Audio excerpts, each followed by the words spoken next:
జై ఆదివాసీ. ఆదివాసీ అనంగానే మన తప్పటగుల చప్పుళ్ళు, లక్షిందేవార ఆటపాటలే కాకుండా మనం ఎదుర్కొన్నటువంటి సమస్యలేంటి, మన భావితరాలు ఎలా ముందుకు సాగాలి, మన అమరులు ఎలా మన గురించి త్యాగాలు చేశారు అనే దాని గురించి కూడా మన ఛానల్లో పెట్టడం జరుగుతుందండి. మనం ఎదుర్కొన్నటువంటి సమస్యలు ఏమున్నాయి అనే దాని గురించి మన సంఘ పెద్దలైనటువంటి గంజిరాజన్న గారి మాటల్లో కొంతవరకు మనం తెలుసుకుందాం. ఈరోజు తుడుందెబ్బ ఆధ్వర్యంలో తెలంగాణ రాష్ట్రంలో ఉన్నటువంటి ఆదివాసీ గూడాల నుండి, ఆదివాసీ పల్లెల నుండి విచ్చేసినటువంటి వివిధ జిల్లాల ఆదివాసీ తుడుందెబ్బ సైనికులకు ఉద్యమాభివందనాలు.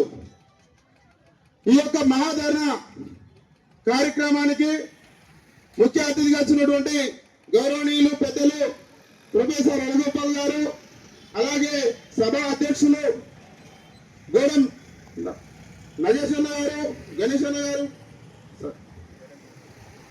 ఈ యొక్క రాష్ట్ర ప్రధాన కార్యదర్శి శ్రావణ్ గారు, అలాగే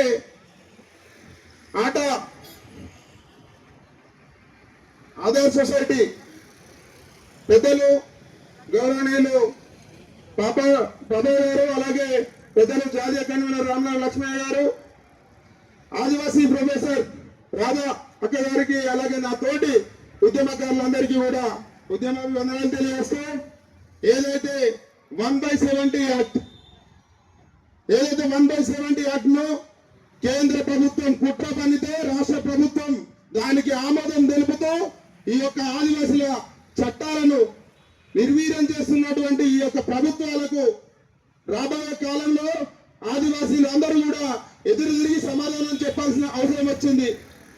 దొరల పాలన పోయిందని, దొరల పాలన పోగొట్టాలని గోదావరి పరివాహక ప్రాంతం అంతా కాంగ్రెస్ ప్రభుత్వానికి పట్టం కట్టి అత్యధికంగా ఎమ్మెల్యేలు ఇచ్చిన ఈ యొక్క ఆదివాసీ సమాజానికి మాట ఇచ్చిన ప్రభుత్వం ఈ రేవంత్ రెడ్డి ప్రభుత్వం.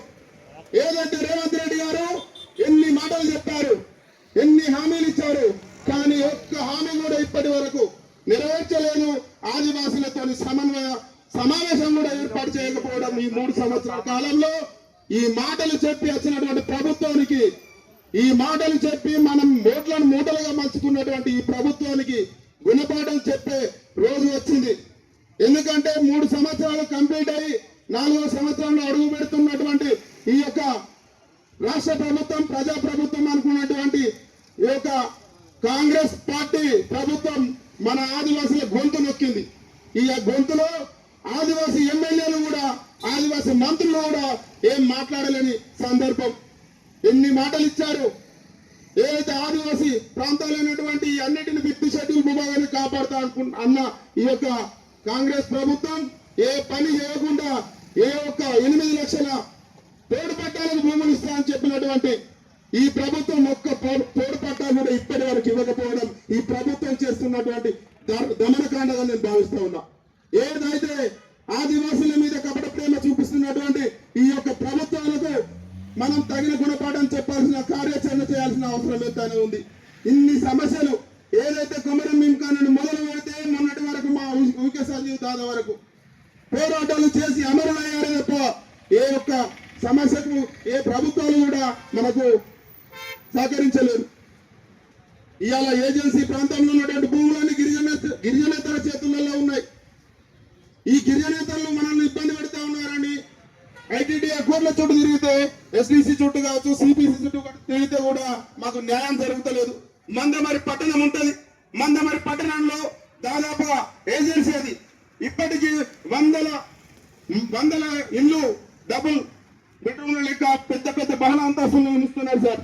ఒక్క చట్టానికి కూడా మనకు ఎస్డీసీలో కావచ్చు, సిపిసిలో కావచ్చు జడ్జిమెంట్ వస్తే హైకోర్టులో వాళ్ళు వేస్తూ పేదలను కోట్ల చుట్టూ దింపుతూ 12 సంవత్సరాలు ఒక పేద గిరిజనుడు కోట్ల చుట్టూ ఎన్ని సంవత్సరాలు తిరుగుతారు సార్?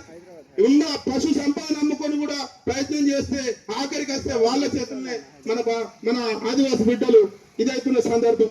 ఎంత బాధాకరమైన విషయం అంటే ఇవాళ ఆదివాసుల జనగణన కులగణన చేసినటువంటి ప్రభుత్వం కూడా ఆదివాసీ లెక్కలు తక్కువ ఇచ్చింది.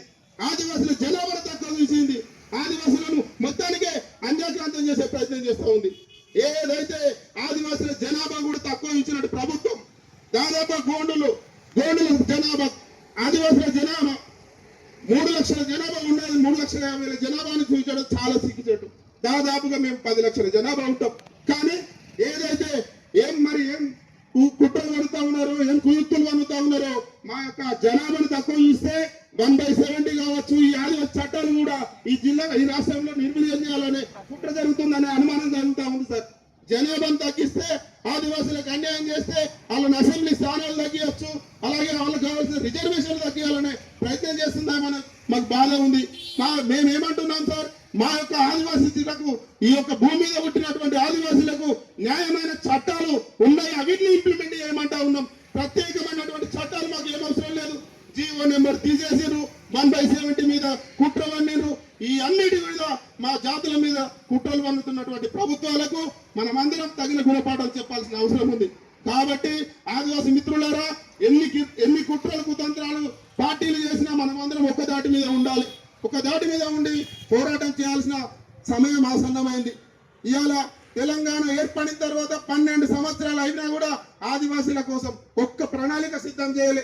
ఐటీడీఎల్ నిర్వీర్యం, ఐటీడీఎల్ ఫండ్ ఉండదు. అక్కడ ఉన్నటువంటి పిఓ ఒక విగ్రహ బొమ్మ లెక్క ఉంటాడు.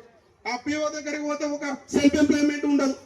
ఒక ఇంద్రజల ప్రోగ్రామ్ పెట్టారు. ఆయన ఏమైనా సార్ మాకేమన్నా ఇస్తారా అని అంటే ఇప్పటికీ ఒక్క బోర్ కూడా ఐటీడీఎల్ రాలేదు సార్.